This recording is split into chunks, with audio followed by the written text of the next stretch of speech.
Hello बच्चों, let us understand the solution for this question. The question says that what term is used to denote the change of velocity with time. Second question is give one word which means same as moving with negative acceleration. Third, displacement of moving object in a given time interval is 0. Would distance traveled by object also 0? Give reason for your answer.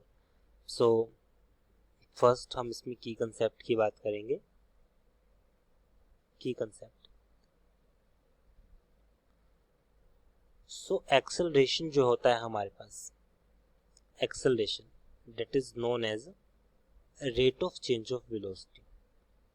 जो हमारे पास rate of change in velocity से हम define करते हैं acceleration. और second की concept हम यहाँ पर डिफाइन करेंगे डिस्प्लेसमेंट की रिगार्डिंग. जो डिस्प्लेसमेंट होता है हमारे पास, डिस्प्लेसमेंट को हम सिंपली डिफाइन करते हैं shortest distance between two point. Displacement is also type of distance. Shortest distance is known as displacement. So solution for this question. So first A part के लिए what term is used to denote the change in velocity with time. So change in velocity that is acceleration. हम जानते हैं change in velocity with time is known as acceleration. So इसको हम first को हम define करेंगे acceleration. Acceleration is known as change in velocity with respect to time. Second, give one word which means same as moving with negative acceleration. So negative of acceleration.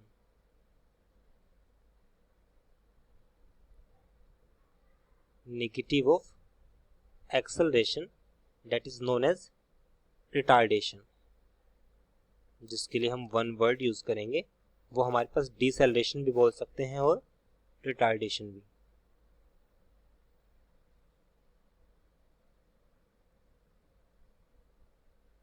Retardation और deceleration. B part के लिए. Third part के लिए अगर displacement zero है तो क्या distance भी जीरो होगा?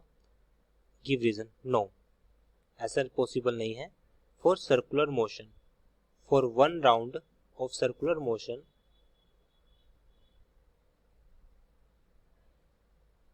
for one round of circular motion जो distance is not equal to 0 but displacement is 0, but displacement की वैल्यू 0 होगी, but displacement is 0.